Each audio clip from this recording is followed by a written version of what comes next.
성희가 마지막 열쇠로 선택한 사람, 지강호. 강호에게 던진 5억짜리 돈가방은 과연 누구를 파탄시킬까요? 2번 터치하시면 예상 못한 반전 이야기. 지금 바로 시작됩니다. 강호, 너 이게 무슨 돈이야?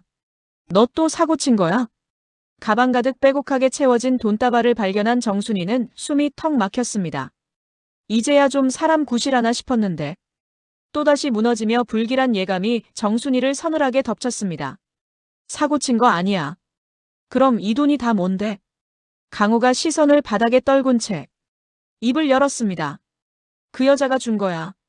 누나 친엄마. 강호의 대답에 정순이의 얼굴이 하얗게 질렸습니다. 미쳤구나. 미쳤어. 이 돈을 왜 받아? 순간 정순이의 손바닥이 거칠게 강호의 등을 후려쳤습니다. 그 돈의 의미가 무엇인지 너무나 잘 알고 있었기 때문입니다. 엄마, 나도 다시 돌려주려고 그랬어. 내가 어떻게 됐었나 봐. 어제 가게에서 이상한 놈들이 자꾸 무시하면서 시비를 걸길래 나도 잠깐 돈 욕심이 났던 건 사실이야.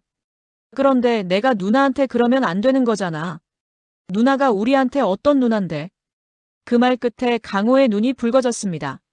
그때 문 밖에서 들리던 숨죽인 기척. 조심스레 열린 문틈 사이로 은호가 서 있었습니다. 은호야. 누나. 정순이와 강호가 동시에 멈춰 섰습니다. 은호는 방 안을 훑어보았습니다. 바닥에 놓인 돈가방, 고개 숙인 강호, 눈시울 붉힌 엄마. 은호는 더 이상 참을 수 없었습니다. 철모르는 강호를 이용해 가족을 또 흔든 그녀를. 강호야, 그 돈 일이네. 목소리는 떨리지 않았습니다. 슬픔이나 분노가 아니라 결심이었습니다. 누나가 직접 돌려줄게. 은호는 잠시 눈을 감았다 뜨며 마음을 단단히 여몄습니다. 절대 그냥은 못 돌려줘. 고성의 당신이 한 짓 다 알게 할 거야. 고성이의 돈가방은 은호의 손에서 화살이 되어 날아갈 준비를 하고 있었습니다. 한편 우진의 병실.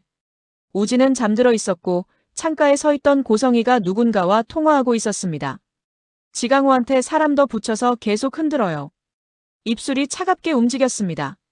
전화를 끊은 고성이가 혼잣말처럼 중얼거렸습니다. 5억이나 받았으니 지 누나에게 말 안 하고는 못 베기지. 지은호. 넌 결국 주게 돼 있어. 그 순간 침대 위에서 우진이 천천히 눈을 떴습니다. 차갑게 던지는 말이 또렷하게 귓가를 스쳤습니다. 돈을 줬다고요? 5억을요? 우진의 목소리가 떨렸습니다. 고성희의 표정이 잠시 굳더니 곧 아무렇지 않은 얼굴로 말했습니다. 넌 상관하지 말고 가만히 있어. 엄마, 제발 그런 식으로 유라 힘들게 하지 마세요. 우진의 간절한 목소리가 병실에 울렸지만 고성희의 눈빛은 조금도 흔들리지 않았습니다. 저 유라간 안 받아요. 우진이 몸을 일으키려 했지만 힘이 빠져 팔이 축 떨어졌습니다. 고성희가 다가와 내려다보며 낮게 말했습니다. 진짜 죽고 싶은 거 아니면 가만히 있어. 우진의 눈앞에 엄마는 더 이상 엄마가 아니었습니다. 차가운 설계자 그 자체였습니다. 우진이 고개를 들어 고성희를 똑바로 바라봤습니다. 죽고 싶으면요? 우진의 말에는 절박함이 묻어 있었지만 돌아온 대답은 단 한 번의 흔들림도 없는 차가운 벽이었습니다. 전에 엄마가 했던 말 기억 안 나? 너 죽으면 안 된다니까. 네가 누구 마음대로 죽어. 그 말을 남기고 병실 문이 쾅 닫혔습니다. 우진은 천장을 바라보며 눈을 감았습니다. 자신 때문에 은호가 얼마나 상처를 받고 있을지 알 것 같았습니다. 우진의 마음에 남은 건 단 하나였습니다. 어떤 대가를 치르더라도 엄마의 손이 더는 은호에게 닿지 못하게 막아야 한다는 결심. 그때 병실 문이 조용히 열렸습니다. 머리만 살짝 내민 영라가 주변을 살핀 뒤 안으로 들어왔습니다. 영라야, 여길 어떻게? 우진이 놀란 눈으로 물었습니다. 영라는 대답 대신 침대 곁 의자에 조용히 앉았습니다. 엄마 가는 거 확인했으니까 걱정 마, 오빠. 오빠 아프다는 거, 간이식하려는 거 나 알고 있었어. 걱정이 가득한 영라의 눈빛이 우진을 향했습니다.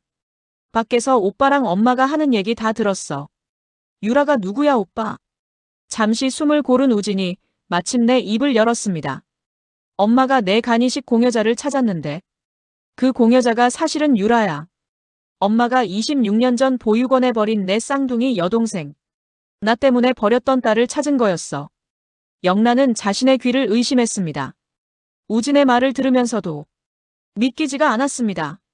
나 이 수술 못해. 유라한테 그런 짐을 얹어주고 싶지 않아. 우진이 고개를 떨구었습니다. 영란아, 이제 어떻게 해야 할지 모르겠어. 우진의 간절한 한마디에 영란은 잠시 말이 막혔다가 조용히 우진의 손을 잡았습니다. 걱정하지 마, 오빠. 내가 도와줄게. 영란은 병실을 나와 곧바로 성재에게 전화를 걸었습니다. 오빠, 우진 오빠가 지금 아파서 병원에 입원해 있어. 간이식을 준비하고 있었어. 지금 그 말 사실이야? 성재가 놀란 듯 물었습니다. 영란은 우진에게 들은 이야기를 빠짐없이 성재에게 말해주었습니다. 너무나 충격적인 이야기였습니다. 하지만 성재는 곧 차분한 목소리로 대답했습니다. 영란아, 우리가 안다는 걸 어머니가 알면 안 되니까 일단 비밀로 하자. 오빠가 어떻게 된 건지 더 알아볼게. 성재는 전화를 끊고 바로 병원으로 향했습니다. 무슨 이유로 이 엄청난 사실을 숨겼을까? 차를 몰면서도 성재의 머릿속은 복잡했습니다. 병원에 도착한 성재는 곧바로 우진의 병실로 올라갔습니다. 병실 문을 열자 우진이 창밖을 바라보고 있었습니다. 우진아, 너 어떻게 된 거니? 왜 간이식 한다는 거 말하지 않았어? 우진이 천천히 고개를 돌려 성재를 바라봤습니다. 형, 미안해요. 우진의 목소리가 작았습니다. 성재는 우진 옆에 앉으며 한숨을 내쉬었습니다. 이렇게 큰일을 비밀로 했다는 게 형은 이해가 안 돼. 성재의 목소리에는 서운함이 묻어났습니다. 우진은 미안한 마음에 눈을 감았습니다. 그리고 곧 성재에게 사실을 털어놓았습니다. 엄마는 가족들이 알아서는 안 된다고 생각해요. 아버지의 회사 후계자가 되려면 결점 없는 아들이어야 한다고 했어요. 형이 아닌 내가 슈조이 회장이 되어야 한다고. 미안해요, 형. 저는 그럴 생각 절대 없어요. 모두 엄마의 집착일 뿐이에요. 우진의 고백에 성재는 그제서야 고성이가 그린 큰 그림이 뭔지 알 것 같았습니다. 성재의 머릿속에 과거의 장면들이 빠르게 스쳐 지나갔습니다. 새어머니로 처음 만났을 때부터 고성이는 박진석과 성재 사이에 조금씩 틈을 만들었습니다. 사소한 오해를 만들고 아버지 앞에서 성재를 미묘하게 폄하하고 우진을 더 칭찬하면서 아버지의 마음을 우진 쪽으로 기울게 만들었습니다. 어린 성재는 아버지의 권위와 새어머니의 교묘한 속셈 사이에서 위태로운 학창 시절을 보내야만 했습니다. 성재는 병원에서 우진의 간이식 검사지와 병원 기록을 조용히 확보했습니다. 서류 봉투를 열어본 순간 손끝이 미세하게 떨렸습니다. 거기엔 우진의 수술 준비 사실, 그리고 공여자명 지은호가 선명하게 적혀 있었습니다. 지은호? 성재는 숨을 삼켰습니다. 은호에게 간이식을 해달라고 한 사람이 새어머니라고? 은호가 우진이와 쌍둥이라니. 믿을 수가 없었습니다. 눈을 여러 번 깜빡였지만 문구는 그대로였습니다. 성재는 차 안에서 한동안 움직이지 못했습니다. 핸들을 쥔 손에 힘이 들어갔다 빠졌다를 반복했습니다. 성재는 얼마 전 지역의 말이 떠올랐습니다. 은호 친모가 은호한테 협박하고 갔어. 간이식 안 해주면 살인자나 다름없다고. 지역이 분노에 차서했던 말이 성재의 귓가에 생생하게 울렸습니다. 짐작은 했지만 정말 무서운 사람이야. 성재는 새어머니 고성희의 서늘함에 다시 한번 소름이 돋았습니다. 아버지가 반했다던 애끓는 새어머니의 모정. 그 모습이 다 계산된 연기였다면? 성재는 등골이 오싹해지는 걸 느꼈습니다. 성재는 우진의 병원 기록을 모두 확보했습니다. 그리고 곧 간이식 센터가 있는 상급병원에 새 병실을 잡아두고 영라에게 전화를 걸었습니다. 영라야, 오빠가 치료할 수 있는 병원 알아놨으니까 어머니 모르게 우진이부터 빼내자. 성재의 목소리는 차분했지만 단호했습니다. 내가 우진 오빠 데리고 나올게. 지난번 엄마 미행하면서 병원 우회 통로 내가 파악해놨어. 영라는 곧장 우진이 있는 병원으로 갔습니다. 복도를 지나는 영라의 심장이 빠르게 뛰었습니다. 간호사들과 마주칠 때마다 들킬까봐 조마조마했지만 영라는 우진이의 손을 꼭 잡고 무사히 병원을 빠져나왔습니다. 뒷문 앞에는 이미 성재가 기다리고 있었습니다. 성재는 우진을 차에 태우고 안전하게 다른 병원으로 이동시켰습니다. 한편 고성이는 우진의 담당 간호사로부터 우진이 병실에 없다는 연락을 받았습니다. 전화를 받은 고성희의 얼굴이 순식간에 일그러졌습니다. 가만히 있으라고 했더니 무슨 짓을 벌인 거야? 고성희는 곧장 병원으로 달려왔습니다. 병실은 여전히 비어 있었습니다. 침대 위에 시트만이 누군가 누워 있었다는 흔적을 남기고 있었습니다.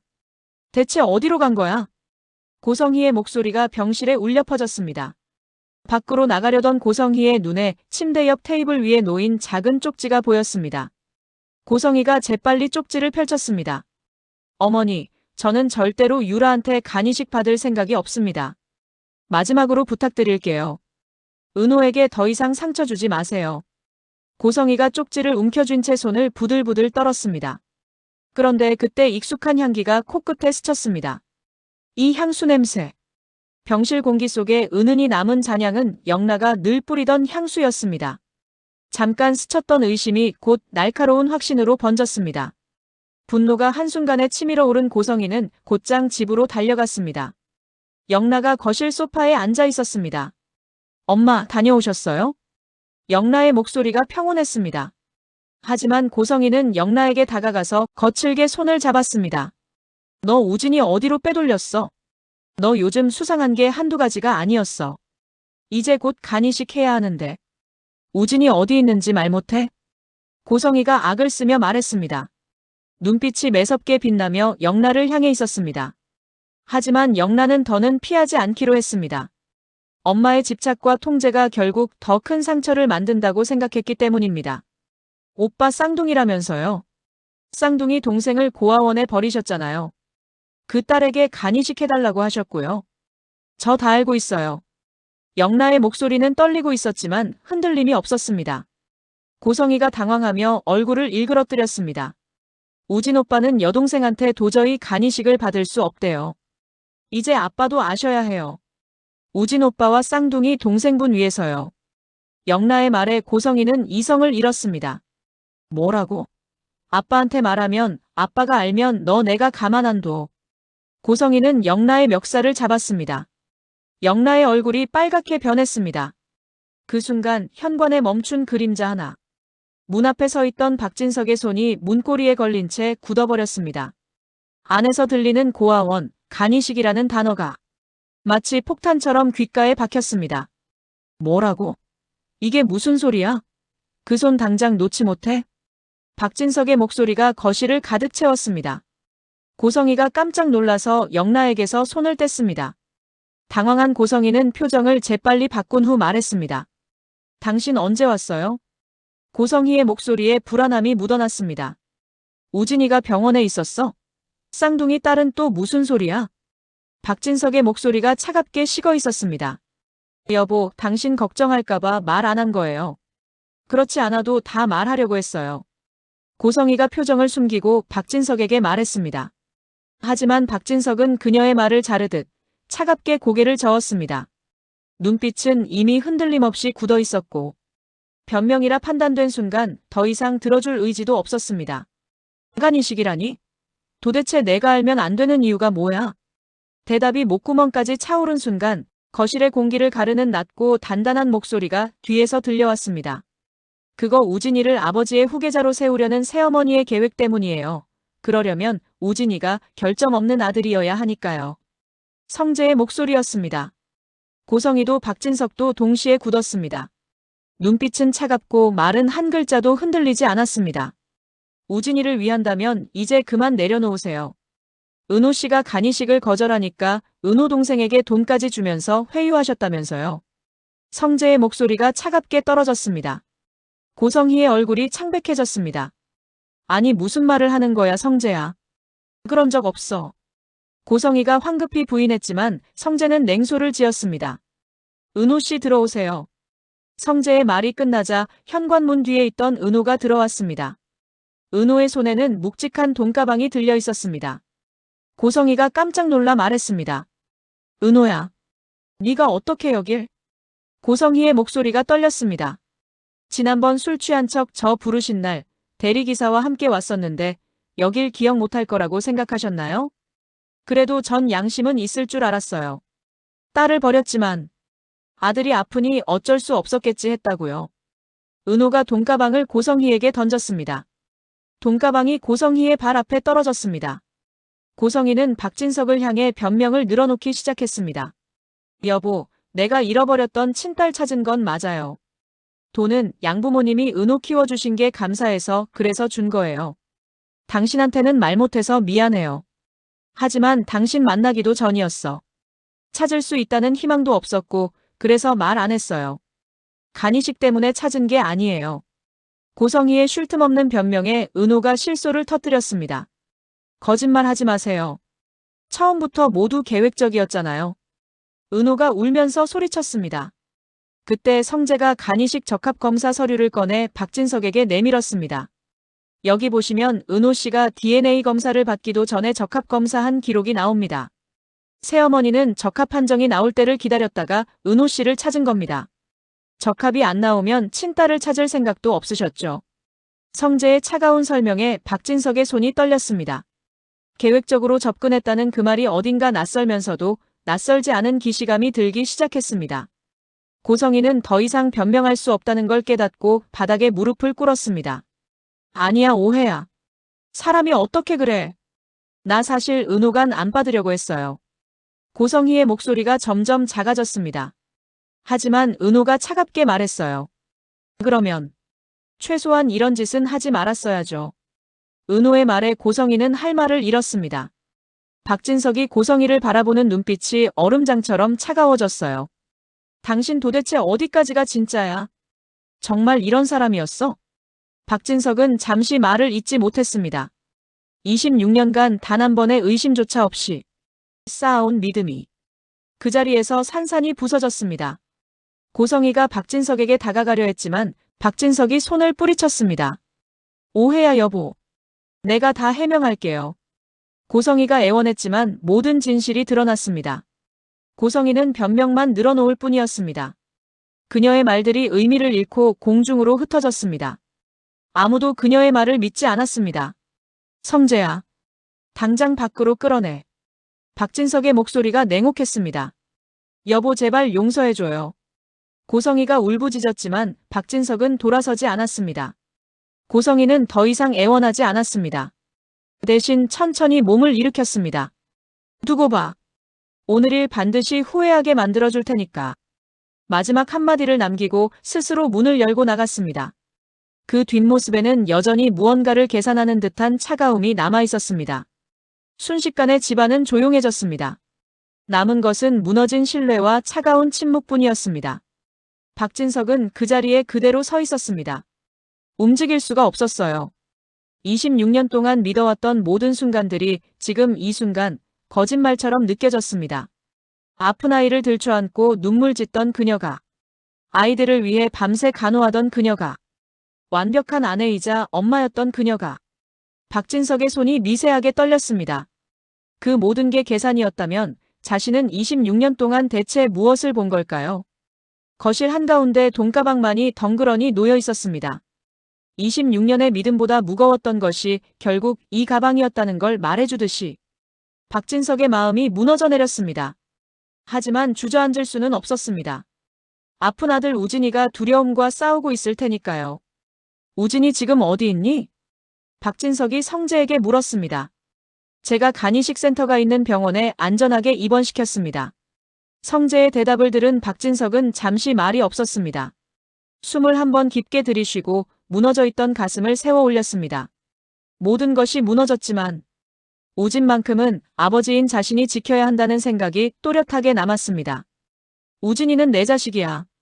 너희 어머니가 어떤 짓을 했든 우진이가 가족인 건 변하지 않아. 공여자는 가능한 모든 방법을 동원해서 내가 직접 찾아보겠다. 성재와 영라가 아버지를 바라보았습니다. 상처받은 사람의 모습이 아니라 모든 걸 짊어지고 나아가려는 사람. 그런 아버지의 모습이 낯설고 또 든든했습니다. 박진석은 비서를 통해 고성희의 과거부터 현재까지 모든 기록, 가온재단의 자금 흐름까지 모두 조사하도록 지시했습니다. 완벽하다고 생각했던 아내가 알고 보니 잔혹함의 끝에 서 있었다는 사실. 박진석은 그 충격 앞에서 숨조차 고르지 못했습니다.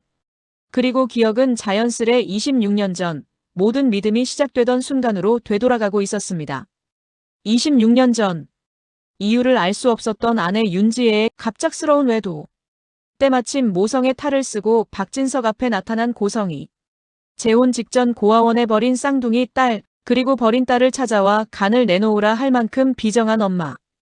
완벽하다 믿었던 날들이 거짓이 되었고 26년 전 그날의 진실이 이제 조각마다 모습을 드러내려 하고 있었습니다. 하지만 고성이가 정말 여기서 끝날까요? 두고 바라는 마지막 말처럼 오히려 더 깊은 악수를 둘 수도 있습니다. 이어질 다음 이야기도 기대해주세요. 그리고 잊지 마세요.